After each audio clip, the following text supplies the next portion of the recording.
Devin, could you let me know when we're live? I will do that. Usually a Thank you, length sir. of 2 minutes. Yeah.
We are live.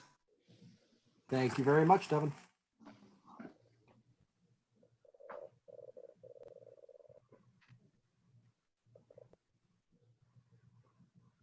All right, is everybody ready? Yep. All right, let's call this meeting to order. Calling to order the Monday, June 8th meeting of the Tecumseh Public Schools Board of Education, starting with the Pledge of Allegiance. Milt was on tap to do it, but he's running a little late today. So we'll let Suzanne lead us off in the Pledge of Allegiance. Give me just a second and I'll get that up.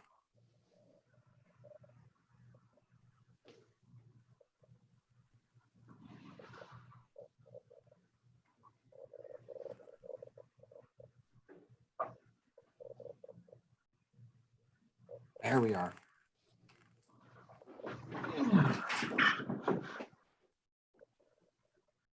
I pledge Pledge allegiance allegiance to the flag of the United States of America and to the republic for which it stands, one nation, under God, indivisible, with liberty and justice for all.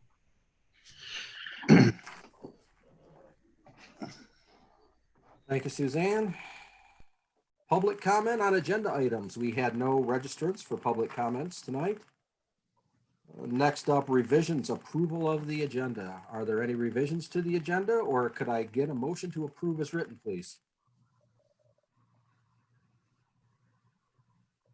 I'll move to approve the agenda as written.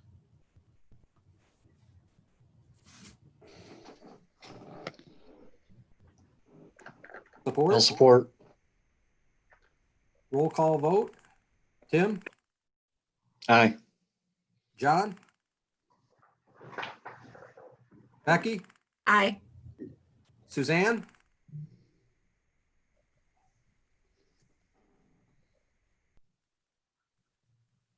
We might have lost Suzanne. Can you hear me, Suzanne?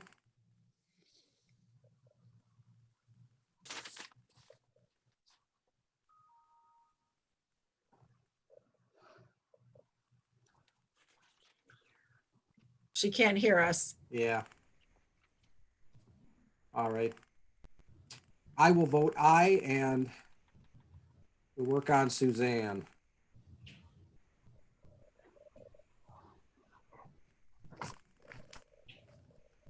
John, you were muted when you voted. I could read your lips, but Yeah, I did read his lips. Aye. thanks. My volume was off, but now it's on. There you go. Here All I right. am. How do you vote on approving the agenda as written, Suzanne? So I approve it. I vote yes. Thank All you. right, motion passes unanimously. Agenda is as written. Scheduled reports, we have math department, monthly finance, and a board study session report. Would you like to lead it off, Rick, with the math department report? Yeah, I want to back up for a second, Kevin, to the good news, which is just basically congratulations for the class of 2020 who, under better circumstances, would have graduated a week ago Sunday. So just a heartfelt congratulations to those kids. I think I reported to you, I had really probably the best hour of the last 10 weeks on Monday last week when we did cap and gown handout, and got to see those smiling faces and a large number of high school staff who were there to greet them and support the cap and gown handout. And we collected some items from the seniors, like music items and uniforms, and in some cases Chromebooks and other materials that were due back. But that was a lot of fun. Just to see kids excited and happy and on the school grounds was really nice. Other things that we have done, we've been observing the Friday Night Lights. We did that for about 6 weeks, wrapped it up a week ago with kind of a celebration of our senior athletes. John had a nice little program there and handed out some things to the senior athletes who were able to attend. Griff and Jake at the high school, they collected all the I Matter signs of the seniors. Those typically come down and are handed out. So they did hand delivery at homes for a couple of days, a couple of weeks ago. That was also, I think, a real positive for them to be able to see our kids. We had a parent group who handled the yard signs for graduates. District-wide, we opened up a document to all teachers, K-12, to write letters to seniors. And that happened over about a 6-week period. So we made sure that every student received at least one letter from a former staff member. I think I wrote to 12 or 14 kids myself. That was well received. I sent out individual postcards to each of the seniors graduating.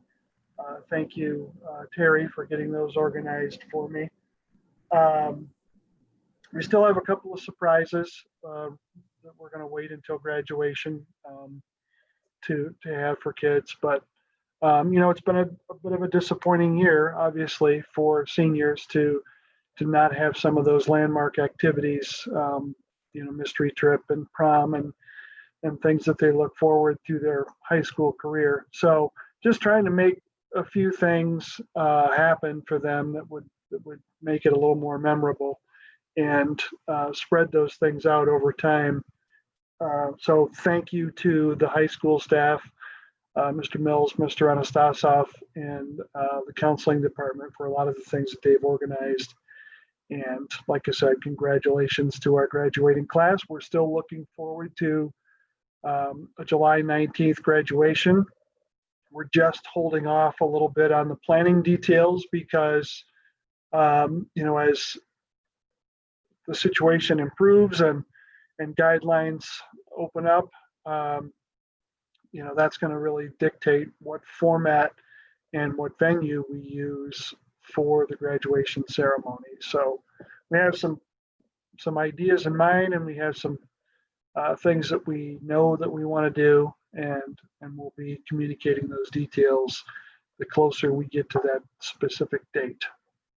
Congratulations, graduates. So moving on to the scheduled reports. I apologize. I thought that I had shared the math recommendation with Terry earlier. Got a nice letter from the math department head, Will Ramsell, from the high school. I know he's done a few presentations for the board.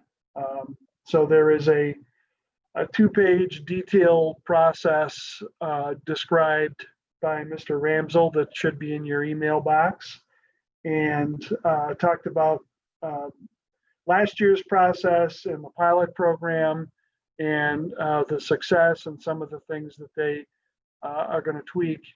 But their recommendation is to move forward with full implementation next year of the Reveal program and also using the Alex platform for online instruction. So we will attach some budget numbers to that between now and next meeting when we ask you to approve that. But the department understands that moving forward, that will be the 712 math program. And also, he's got some recommendations in there for lower grade levels as well.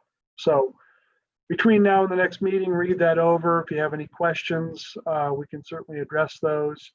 And we'll attach the budget numbers so that you know what it is that you're approving in 2 weeks. Thank you, Rick. Apologies for skipping over the good news portion there. Scheduled reports next, we have Nikki Reinhardt with our monthly finance report. Nikki, are you with us? Hello. Yes. I included your usual monthly finance reports in the board packet. May usually is a pretty slow month. It's the cutoff, the purchasing cutoff happens in the middle of the month. You'll see a whole hoopla of field trip refunds. We canceled a handful of refunds and or field trips and made a good number of refunds to parents for those. But other than that, May is probably one of our slowest months financially. So did anyone have any questions about any of those reports? Okay. Looks like, wait, we do. Tim? Oh, sorry. Yeah, Nikki, it looks like we spent a lot of fuel in April for our first student. costs. Well, I'd bet it's March or February bill, but let me pull it up and Okay. look at what you're looking at.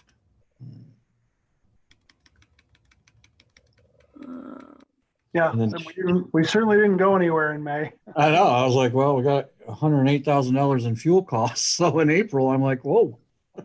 $108,000. Oh, I know what happened. So this is that's not the fuel bill. That the requisition was entered in incorrectly with the wrong description.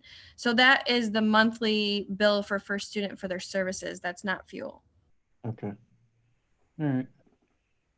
And then Terry, did you get enough paper bags? Yeah, All we right. ended up having bags to spare. I think 2,000, is that how many we? I just see 1,000. I was just kidding with you. Yeah, we ordered a second 1,000. Yeah, So we had twice, yeah. Two Okay. times. All right.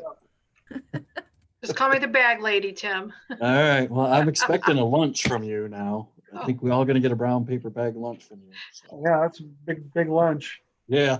But I think they sold them to us at their cost, right? It's like $100 1,000 or something. Gave it to us at their cost, but then they also donated 90 gift cards for families, which kind of offset our cost to them. So Yeah. it was kind of a donation. Good. Any other questions about the monthly finance report? Going once, twice, and gone. We are on to the board study session of June 3rd, 2020. Looks like I'm on the hook for this. Let me pull that up so I can, well, you know what, I'll wing it. The study session was strictly a budget session. A lot of what we talked about is continued into the night in deeper detail. It was a good initial study session into our budget, and everybody will see the ongoing discussion this week, and probably next week we'll have another study session. Rick, is that what we have on the schedule? Yeah, I think that it would be important to have one more. I think that you all are expecting a little more detail, and we want to do the work that it takes to come up with as many items as we can that are a little further from the classroom than what we're projecting right now. So I think one more board study session between now and the budget hearing on the 22nd of June is a good idea. So I'll propose some dates and Terry will get it lined up. All right, Milt, welcome to the board meeting. You'll have to say the pledge on your own, Mil.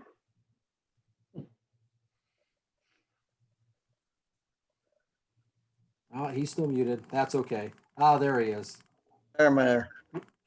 Welcome, Milt. We're on to discussion items. We have our 1920 final budget. Rick, would you like to present this, or are you going to have Ricky or Nikki do it?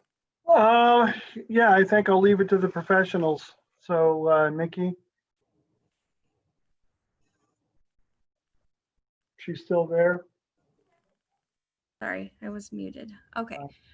All right, so the 1920 budget, you received the full detail in your board packet for tonight. The changes from the last time that you saw this budget, which was at the one of the May board meetings, it reflects the cut that the state has made for this fiscal year. It totaled just over $1.8 million cut in state aid. And as a result, you see that the fund balance, that brings the fund balance down to just over 9%, 9.19%. So we were able to cut a few things. We were able to pull back some of the funds that we had previously transferred to capital projects in an effort to make up for some of this. There were a couple smaller things that were postponed or potentially canceled, about 20 grand in total, those smaller things. So, so we did what we could. The purchasing cutoff, like I said earlier, was May 15th. So folks aren't buying things from May 15th to the end of June. And really all that hits the budget there are, or the books is people, salaries and benefits. And there wasn't much we could do about that for this year. So that's what you see for the 1920 budget figures. Brings our fund balance down to 2.556 million.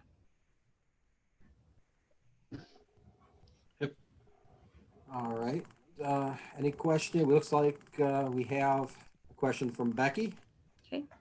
Nikki, I know you tend to do it conservatively, and I'm just fine with that.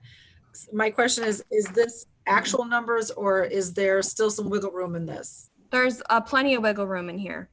So I left the same, slightly less, but same amount of wiggle room that I usually leave, just in case something catastrophic happens in June, and then we're kind of stuck. So there's lots of wiggle room here still. So it will definitely be better than this, better than what you're seeing. So I guess what I'm really looking to hear is, unless worst case scenario happens again, should we be above that 10%?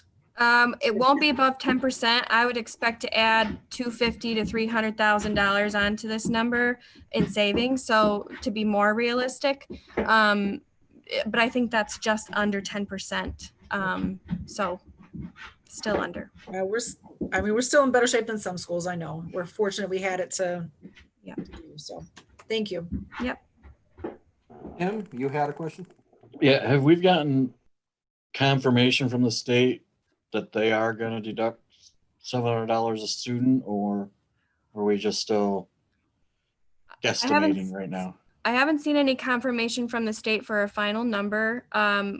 We do receive the state aid payment for June in a couple weeks, 10 days or so. And I'm hoping that they make the cut then, so we'll know something, but they're still just presenting a range. And does that have to go back to the legislature to get voted on to reduce that, or since it was already appropriated anyway, or does anyone know that? I'm not sure what the process is, Tim, and we're patiently waiting some official word from the Department of Education. The number that we're plugging in is from the economic projection meeting that was held in May.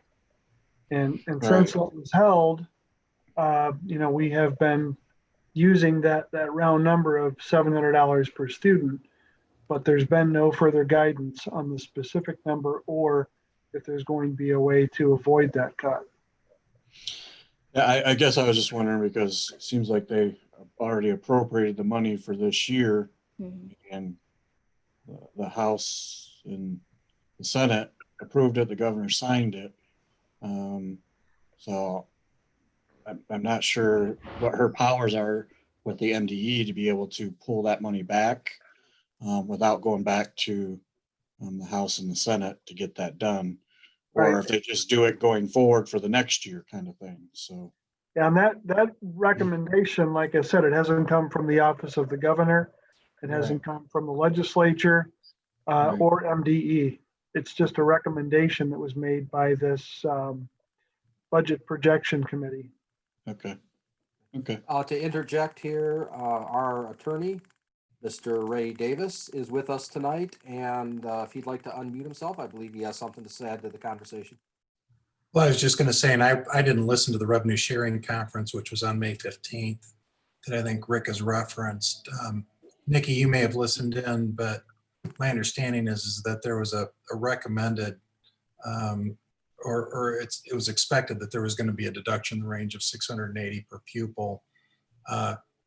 And so not only for the future year, for the 2020-2021 school year, which still has to be decided, but also a pro rata reduction for this year. And you're right, Tim, since it was already approved, I believe that's something that would have to go back to the legislature. So we're all just sort of keeping an eye on Lansing to kind of see, if we're updated. And I, Nikki, you may have more recent information than that by me, but for negotiation purposes, I'm telling clients not only to, consider, potential 680 or more reduction per pupil next year, but the state still may go back and do a partial pro rata this year.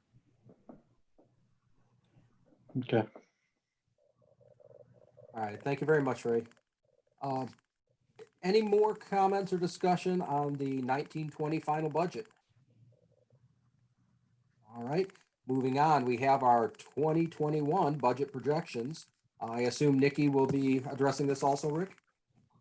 Yeah, we're certainly going to want to get the detailed breakdown from her, but we had a good discussion on the 3rd related to some of the suggested cuts, some of the questions that board members had about other potential areas to mine for some of the funding. And then again, more questions about if this $700 is a hard number or if something is being done either at the state or the federal level to hold us harmless on that. So I think John was the one who suggested that we plan our budget based on the most expensive form of delivery, and that would be full face-to-face with all of our transportation and all of our staff performing all of their hours that they have in the past. So that's what we've built our budget on, is based on that circumstance. Nikki, details, please. Okay, so you have a document in your board packet that's listed or titled FY 2021 budget cuts. This is kind of a working document here that we've been passing around amongst ourselves here for the last couple of weeks. And this is a list of the current list of the positions that would be slated for budget cut and savings. Some of these things will already be savings. And some of these things would be actions for next year. The positions here are a combination of closing the East Steam building next year and the positions that would be eliminated as a result of that, but also some other areas that I think Rick was thinking, if we go all virtual, we wouldn't need some of these positions at all. But if we are, as John would say, butts in seats, then we have some leeway within the group that makes up that staffing group.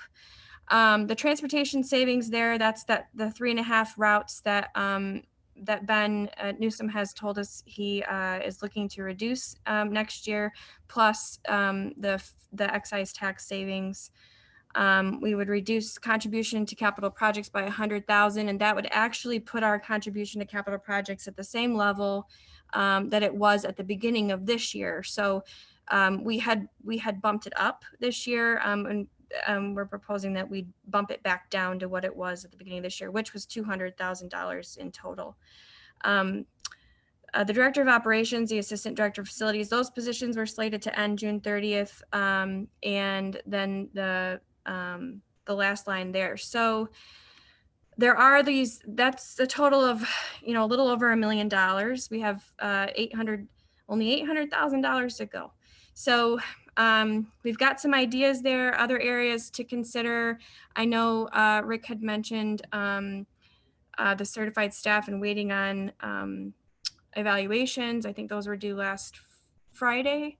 And the pay to play expected revenue, that revenue there would be, if the amount charged would be somewhere between $100 to $150 a sport. And then I know the athletic budget detail was requested, so I've outlined that as well at the bottom of the page.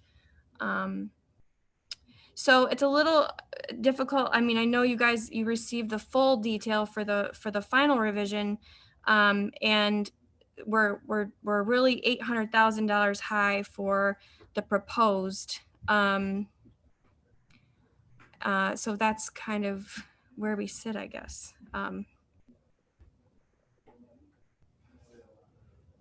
All right. Any questions for Nikki on this?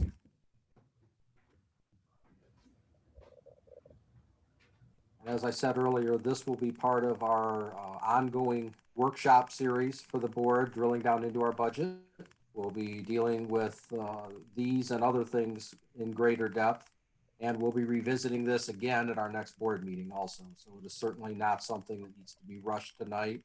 And of course, if you think of something, write it down, email it off to myself, Rick, and Rick will get a hold of it, get us answers, and we'll put that all together for our next meeting. It looks like Milt has something to say. As soon as I get him, there he is. Are you with us? One quick question, Nikki. You said $800 high. That means you got to cut 800 more, or? Yeah, we'll need to come up with 800. So the cut was a little over 1.8 million. And our running list here is a little over $1 million in cuts. So we're looking to make up the difference there still before we have a full budget. Okay, thank you. Mm-hmm.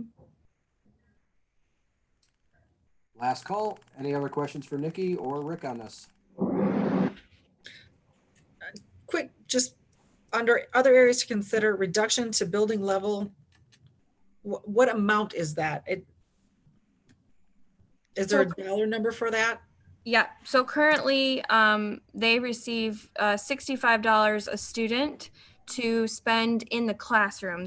Each building has, a in the classroom budget per se, and then support level budgets all the way up to the principal budget. But in the classroom, they get a budget of $65 a student every year.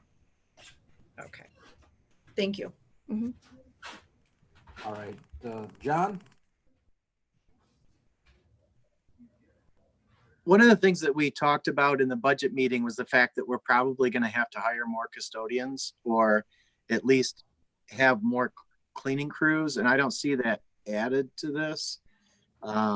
We have a reduction of 2 custodians, which, based on all the information that I've been reading, we're going to have to clean the schools more often now than what we were. So the removing 2 custodians concerns me.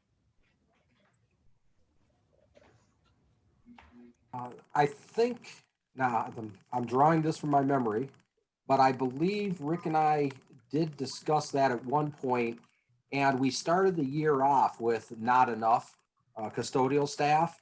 And over the course of the year, we increased it to an appropriate level. So when we're backing off we're not backing off of what we had in the first half of the year that was inadequate man hours to get the job done. We're backing off what we ended with. But Rick, is that correct? Yeah, that's correct. And we haven't had a detailed discussion yet about what sort of manpower will be needed. We know that we're certainly going to have to disinfect in different ways. But there's equipment that can cover square footage relatively quickly with disinfectant.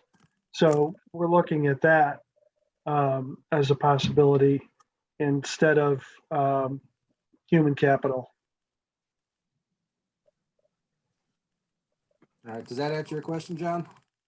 Yeah, and I had a second piece to that.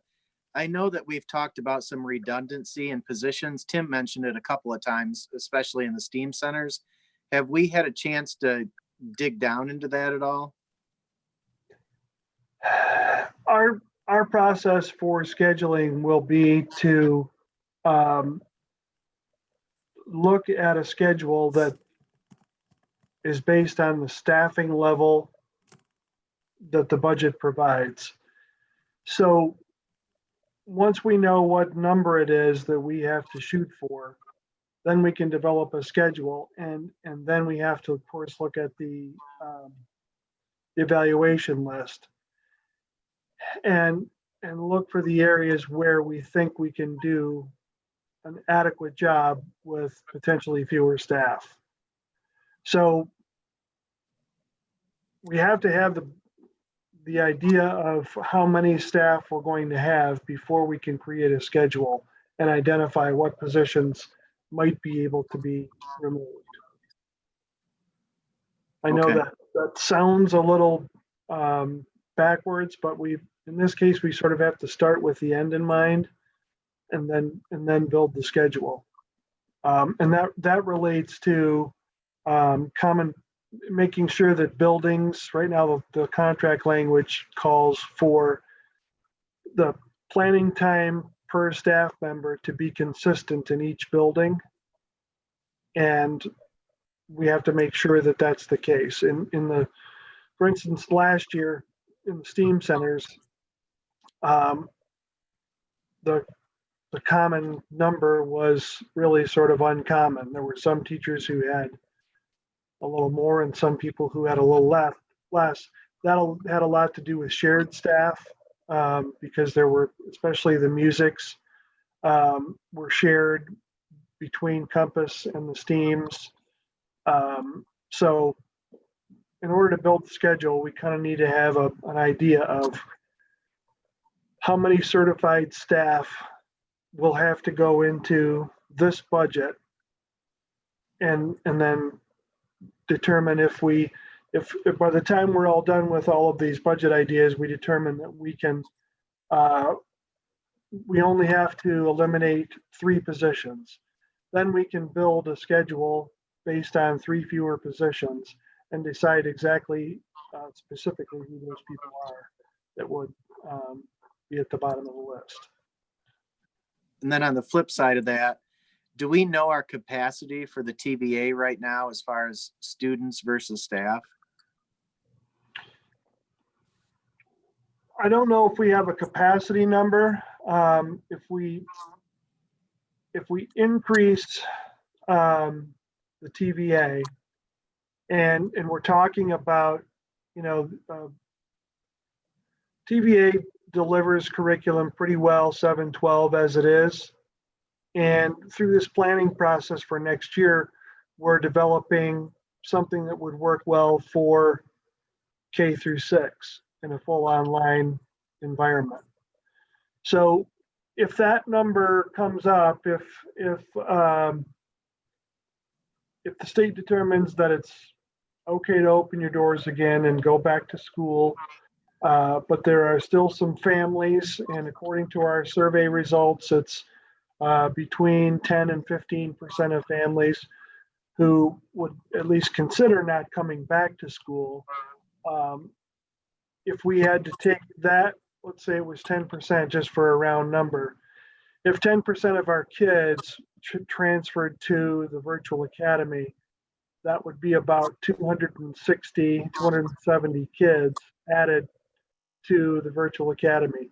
In that case, some staff would have to transfer over to support that. They wouldn't be able to support that addition of students just internally, let alone if we have families from other districts decide that, you know, the service that we provide matches their needs. And let's say the number goes up by another 100 kids. We would again have to have some more support of people in that environment. But the virtual environment is not the same caseload requirement as the face-to-face.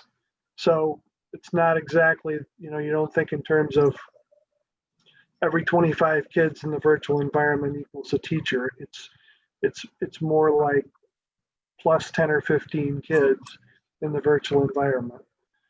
So yeah, if there's an increase or we have to move some of our internal kids over to the TVA, there's some staff need to go with that number. Yeah, we have to up the support for that group. But you believe you can do that internally, correct?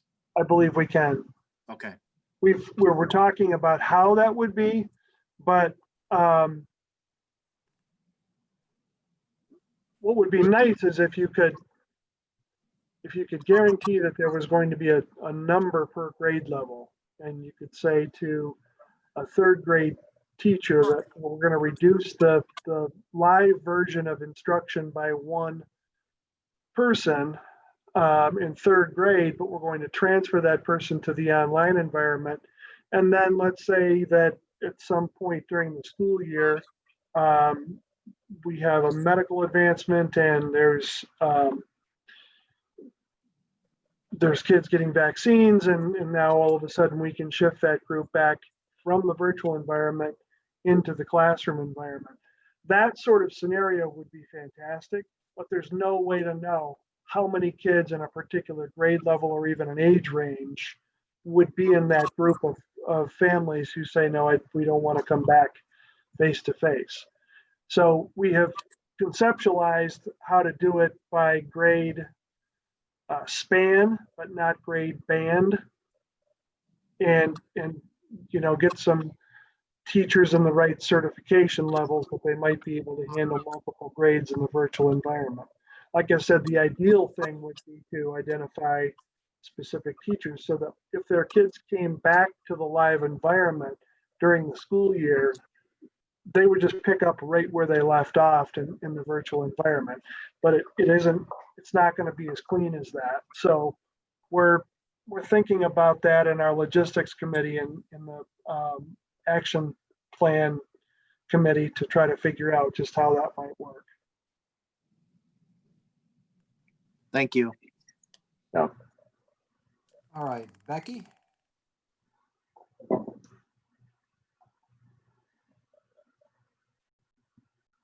You're muted, Becky. I was trying to unmute and so were you. So I know we're meeting next week to finish the budget, and I mean, we've obviously covered this topic, but we are running out of time. So I just wanted to make sure we had some discussion before. I want to make sure we have everything sent to us for the next meeting. So we had talked about some cost savings if we close the admin building, if we could make sure we have that projection together for that meeting. Yep. Suzanne, you weren't here, but I made sure I had you back. We talked about if the busing situation, if we maybe have people sign up for busing, so we are only busing where we need to be busing. We should continue that conversation and maybe get Ben involved in that to see how that would look.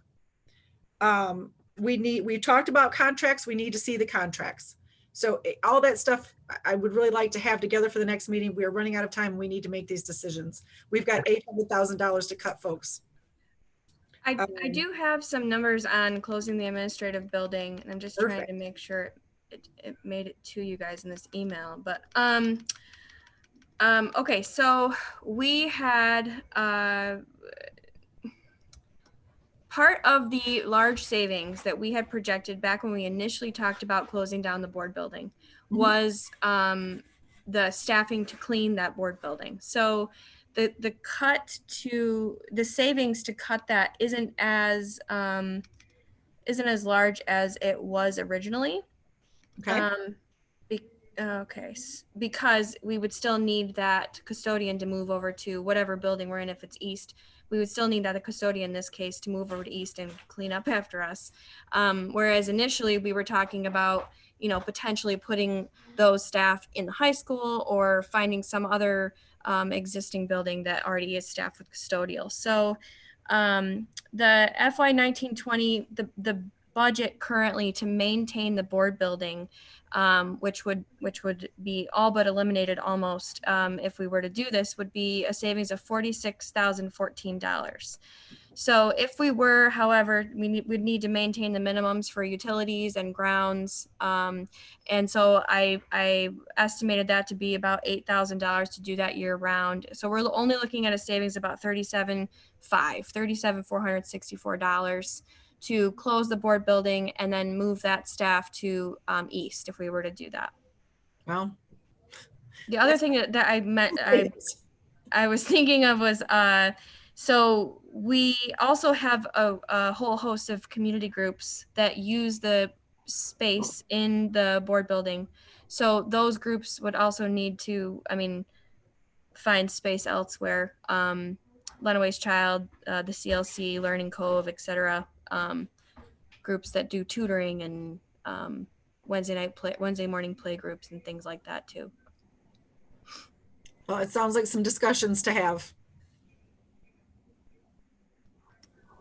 All right, thank you. We had Suzanne and then John in that order. Suzanne? Okay, my question is back to the busing. How exactly did we eliminate 3.5 routes? I mean, that seems enormous. Where did that come from? And how did they come to that conclusion? That's really just a matter of Ben auditing the routes to find out. You have to account for every address that comes up on the route. And what he found was that we had addresses in there of kids that had graduated, no longer lived in the district. So when he did a full audit of the address list, he was able to eliminate probably 150 different addresses through our 20-some routes that we shouldn't have been accounting for. No, then that kind of leads me to wonder how long that's been going on, for one thing, and who's responsible for that. I mean, they get a monthly fee of, obviously, according to Nikki, $100,000. Wouldn't you think that maintaining accurate records and is part of that? It's probably I mean, exactly where there's a new director in that position this year. Well, it just makes me wonder how much more we could be cut with, like Becky said, if you sign up. Okay, that's all I got. All right, thank you, Suzanne. We had John was up next again, I think.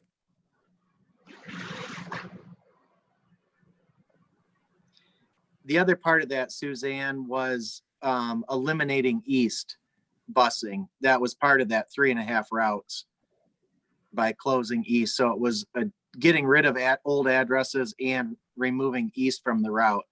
But I was going to say to Nikki, I think the original suggestion was to move the admin out of the admin building into other buildings that are still open, like Compass and the high school, not to move them to east. If we're gonna keep east closed, we were talking about the savings that we would see by having 2 buildings closed versus just east.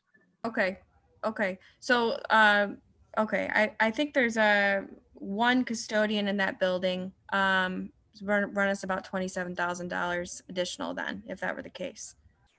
Yeah, because if I remember correctly, when we originally talked about this last year, it was going to be in the neighborhood of $60,000 to $70,000 to close the admin building. Yep, that would make sense. Yep.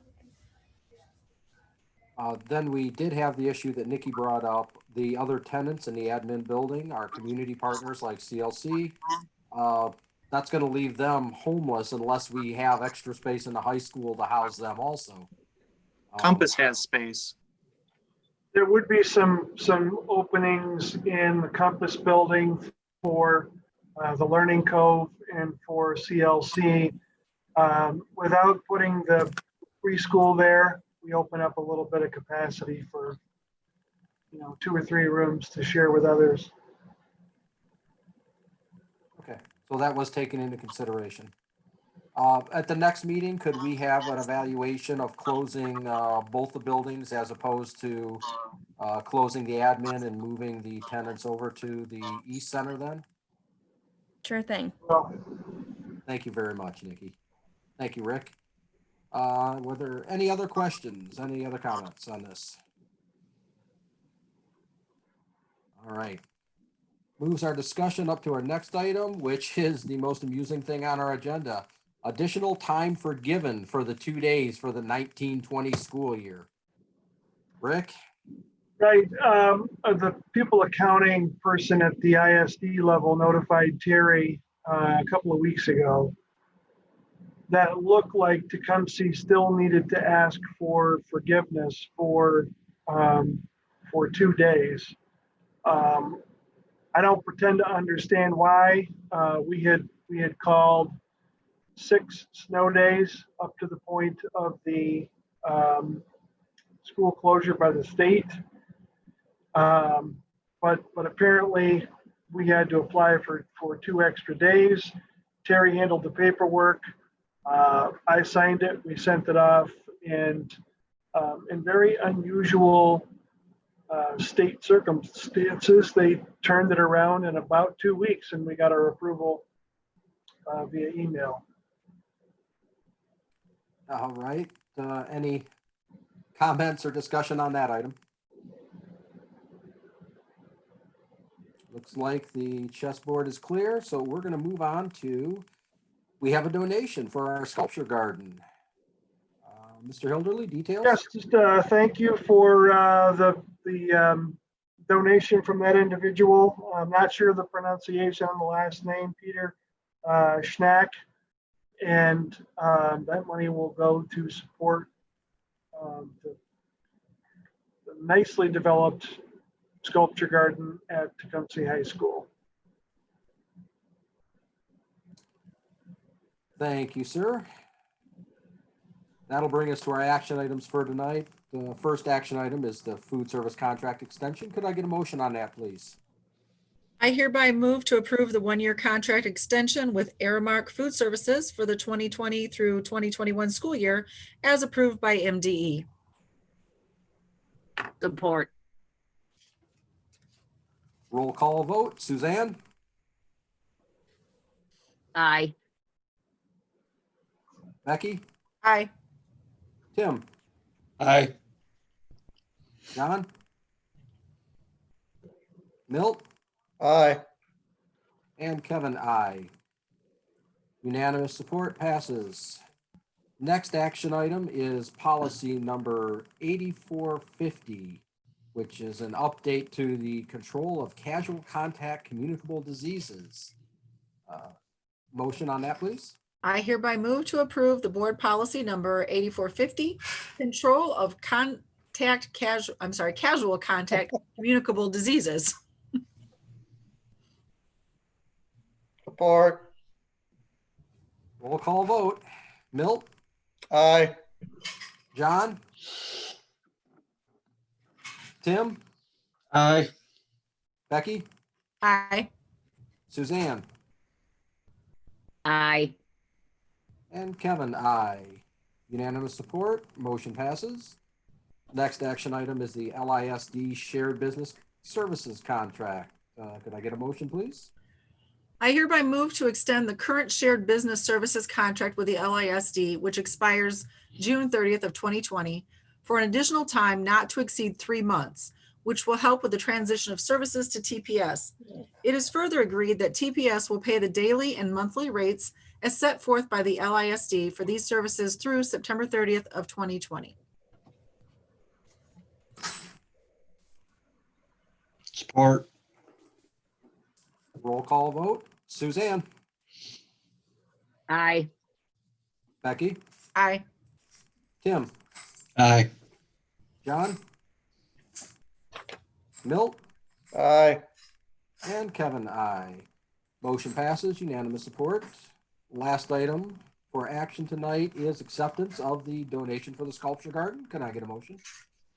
I hereby move to accept with thanks the $1,500 donation from Peter Shanek for the THS Sculpture Garden. Support. Roll call vote. Milt, Aye. John, Tim, Aye. Becky, Aye. Suzanne, Aye. and Kevin, aye. Motion passes unanimously. Next on the agenda is the superintendent's report for tonight. Superintendent's evaluation process is the topic. Rick? Okay, first of all, I have some additional items that aren't on the agenda, but to start with, at this point in the year on the MASB evaluation tool, I am to just review the goals once again that I have for myself with the board. And then the process says that board members can form individual questions between now and the next board meeting. Direct those questions to the board president, and I will provide information answering those questions related to these goals. So that's where we are in the process to review. I had 4 goal areas. One would be to, by November of this year, implement TPS policy manual upgrades and begin working on administrative guidelines. We're in the process of that. I don't know that by November we're going to be all the way through the process, but we will be at a point where we've taken off a pretty good chunk of those guidelines. So progress is being made on the policy manual. So if you have questions about that, I'll be happy to give you more information at the next meeting. Goal statement 2 had to do with the reorganization, which the way that the goal is written, it isn't going to be fully implemented, but this was based on the December approval of the reorganization plan. So, that goal could be amended to include the revised plan. And I'll talk about the moving process and how we're doing with that in just a moment. Goal area 3 had to do with strategic planning. That was something that we had hoped to get underway this spring. Another victim of the COVID pandemic. We'll still attempt, the goal is to have that process begun by November. So that is something that we will attempt to get started shortly after we get back to school. And then goal area 4 has already been accomplished. That was the report that I did in March on the portions of my 100-day plan of entry into the district. So you have this on email. Hopefully you didn't worry about writing down any notes or trying to memorize all that. And then between now and the next meeting, address any questions to Kevin, and he will pose those questions to me and I'll get them answered for you by the next meeting. So that's it on goals. Some of the other information that I wanted to bring to the board's attention. You just passed the motion on business services. Got the rates for the monthly numbers, not more than 3 months. Now that resolution has been made and passed, we will get postings both in the business office and also HR services. So our goal is to develop positions that will support the processes that need to happen, but also possibly the savings to the district. And we'll get that process started relatively soon. And I'll make a report at each meeting until we have those things wrapped up. I mentioned moving that began today. If you go by Compass, there's a large U-Haul truck in the driveway. Between Mr. Lewis and a couple of other staff members that were paying some stipends, and also the custodial crew at Compass, I think they moved 3 classrooms today. They are hoping to beat the weather tomorrow and move a couple of more classrooms tomorrow. The goal is to have everything out of Compass and at the ELCs by the end of the week. And then we'll get the classrooms cleaned at Compass and begin to move the 7th grade materials over to this location. I think if the moving is ahead of the cleaning, that in the interim, the 7th grade materials will go into the small gym, be sectioned off by tape on the floor. We're really trying to be as careful as we can to keep everybody's possessions all together in this move.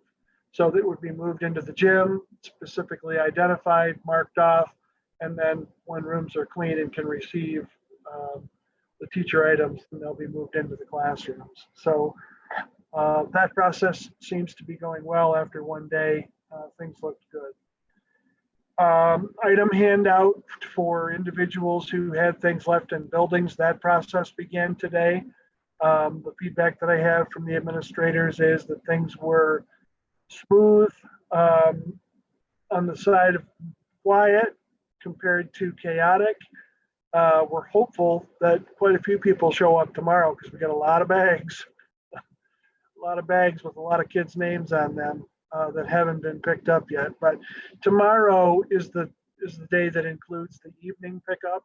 So for parents who are back to work, we do expect to see quite a few of them at the evening portion of the pickup tomorrow.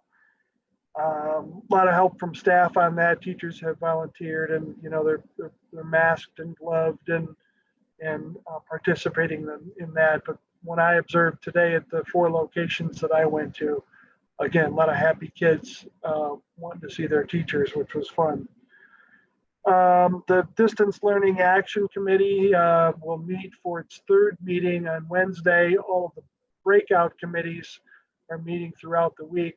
Our logistic committee meets 2 other times beside the Wednesday meeting, and starting to really fine tune what school will look like in an online environment, whether that environment is for everyone or for a small group.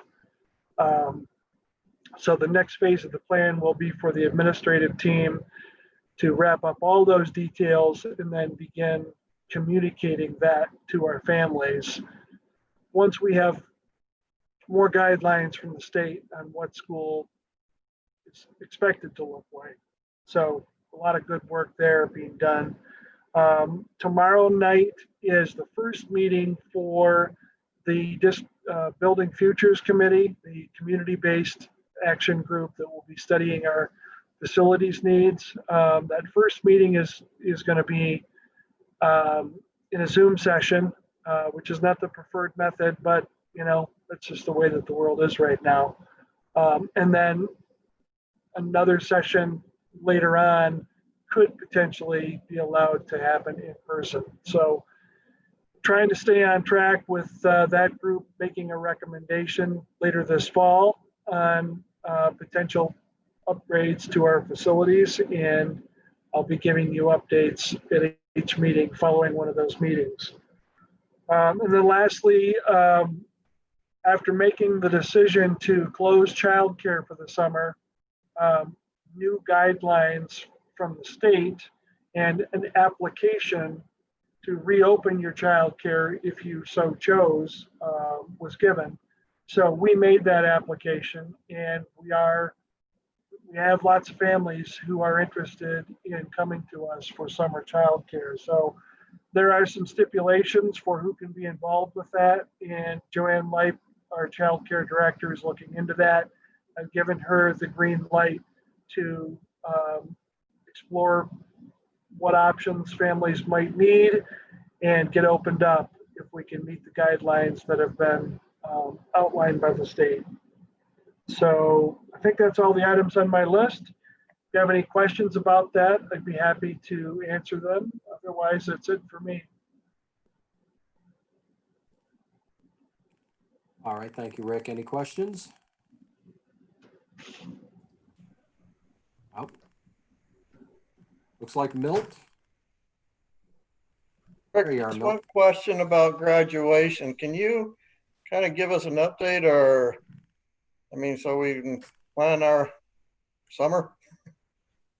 It's planned for Sunday, July 19th. If you went by the guidelines as they sit today, we would probably have to do a drive-through graduation. If you consider the possible recommendations, if we do slip into phase 5 between now and then we could have as many as 500 people in the football stadium for graduation. So there's a bit of a range there in those two plans. If we do a graduation indoors, which would certainly be more climate comfortable, the phase 5 recommendations for group size is 250 people. So that would include pretty much the graduates, the board, and the central administration. That wouldn't allow room for families or staff in any way. So right now our focus is on that group size of 500 with a few guests invited per family. And if things don't improve and we're not in that phase 5 recommendation level, then we'll have to do a drive-through version. I know 2 of the schools in the county have already had a drive-through graduation and actually had some pretty positive feedback on how that all went. So we have a little bit to go on. We have some recommendations from some people who've tried some things. And I'm happy that we put it off further into the future so that we have some potential options for how we want to plan things. But the 19th is the date. And, we could push it back maybe another week if there's weather. But I think we'll have a weather option for indoors that would just require no guests. All right, thank you. Let's, Becky. Oh, I'm sorry, were you done, Milt? I was going to mention, Rick, there was, I seen one school in Florida had a wave runner graduation if you wanted to do it out at your house. That's not real Michigan friendly. Rick, I know it's a lot of work, but I'm just curious, have we thought about if those guidelines aren't lifted of just doing like A through M and then M through Z and do 2 separate ceremonies so that they could be indoors? Yeah, that's a possibility. I know that's how Adrian is approaching it. They're actually going to do an outdoor graduation at Maple Stadium with alphabetical splits. So, yeah, I mean, if the guidelines come up, we could still use the same day and just do 2 different times. It is mid-July, so I'm suggesting that we, probably do an earlier in the day graduation than the 2 o'clock that we normally do.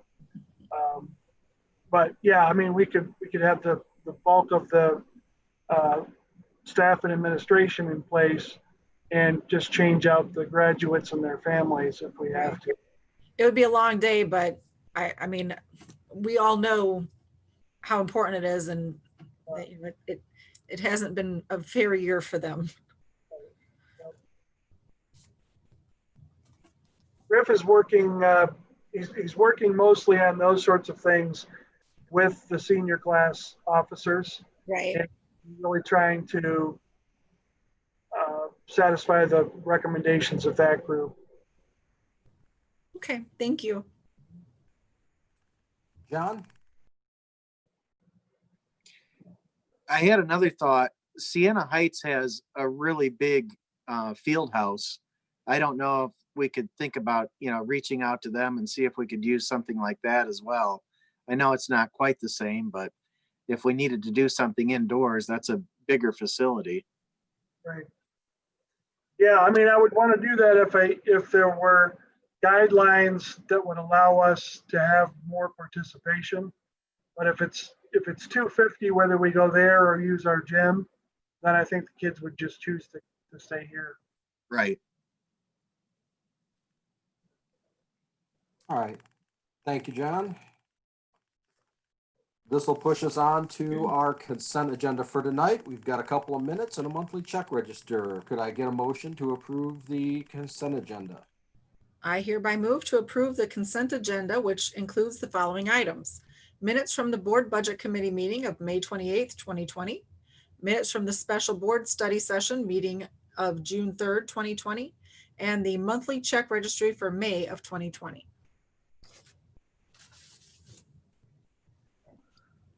Or Roll call vote. Suzanne? Aye. Becky? Aye. Tim? Aye. John? Aye. Milt? aye. And Kevin, aye. Unanimous. The consent agenda passes. Items scheduled for our next agenda. Our discussion items will include a budget hearing at 6:30 p.m. Before our 7 o'clock meeting. Please note, 6:30 p.m. will be the budget hearing. We will set the date for our annual July board organizational meeting. We'll have action items. It will be the final budget for last year, the projected budget for the upcoming year, and probably a couple other things that we add between now and then. That'll move us on to our last public comment.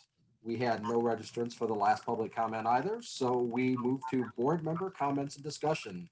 Comments and discussion from board? John?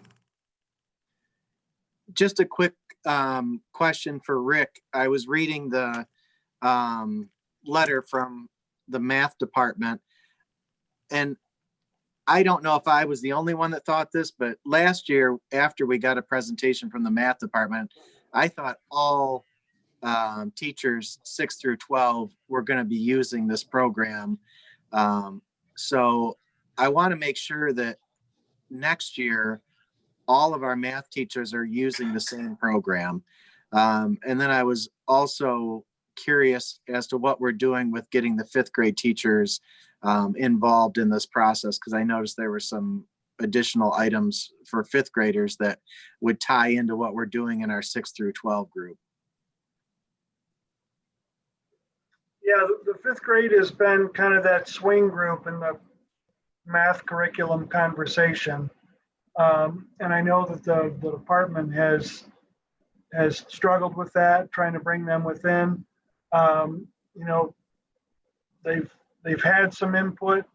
I think that they would like to be included in this, but they need some time to further investigate the materials that would go lower than 6th grade. The present materials work pretty well 6-12.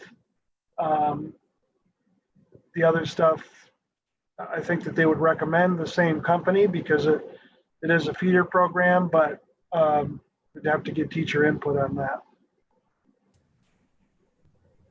And then what about As far as the curriculum, it's an all in. It's all in. Okay. The whole group is going to be, when I came on board in November, the ship had already sailed.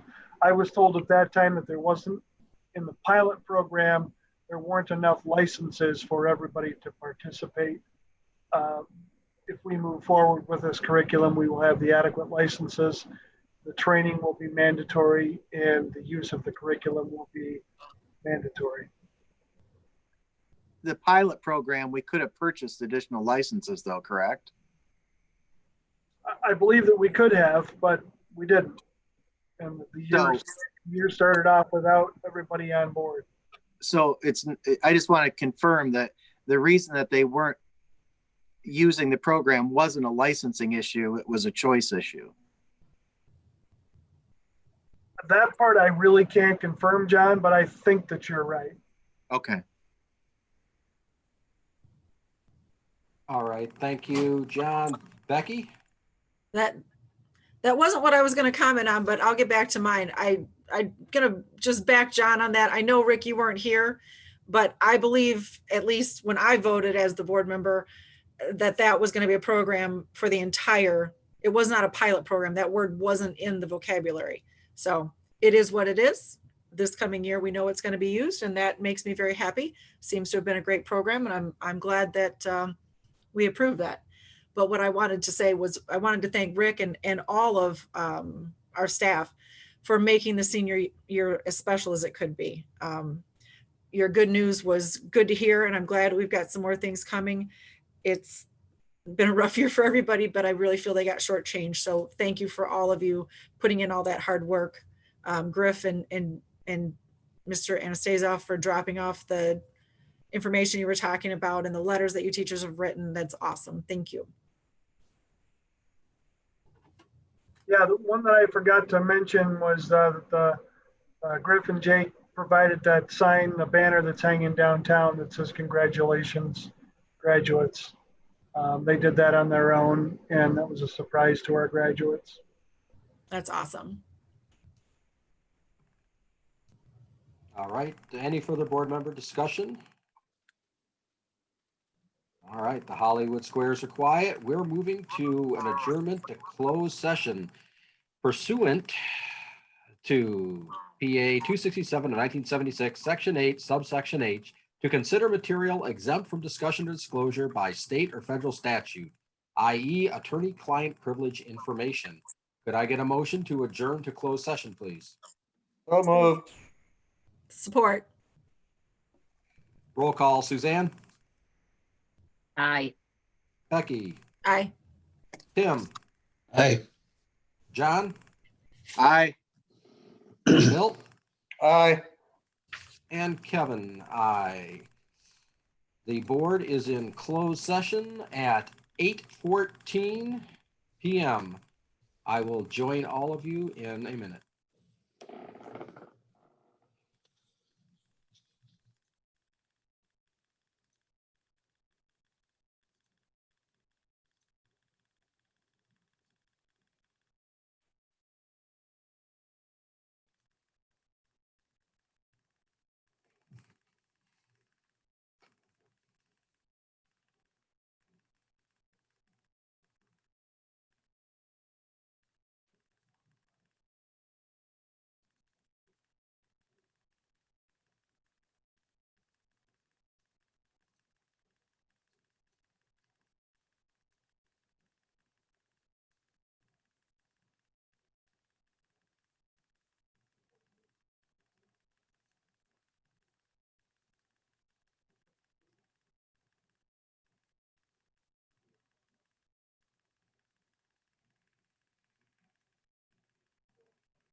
All right, can you hear me?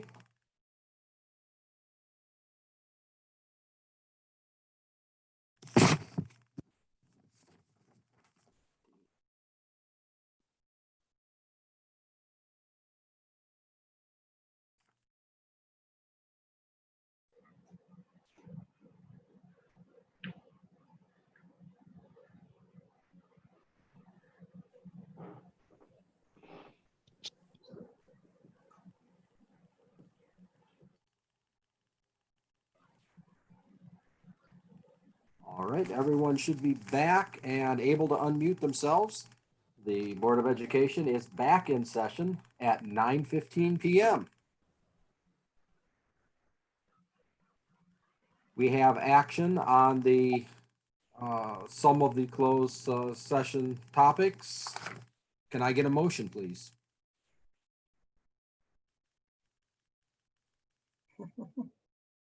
There we go. I was looking for the language here.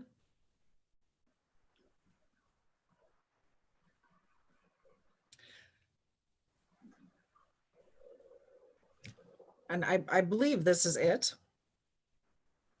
Having reviewed Mrs. Nowak's resignation and related separation agreement in closed session, the board president is authorized to execute the separation agreement on behalf of the board, and the superintendent is authorized to accept Ms. Nowak's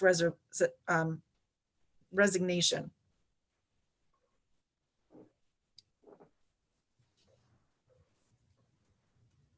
Okay, can I get a motion to authorize that? Support.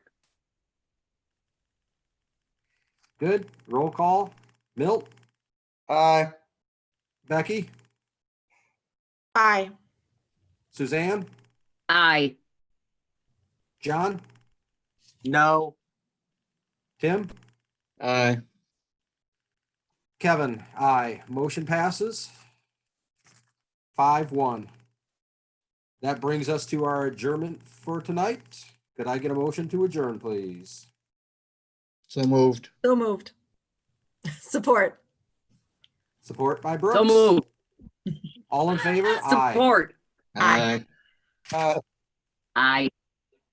All right. Thanks, Thank you very Ray. much. Thank you, Ray. Oh, Everyone have a good night, and Yeah. we will see you at the budget meeting. Okay. When is that? When is that, Kevin? Oh, It has not been set yet. Okay, okay. Yeah, we'll get it set for Next week? sometime in the next 2 weeks, yeah. Okay, okay. All right, thank you.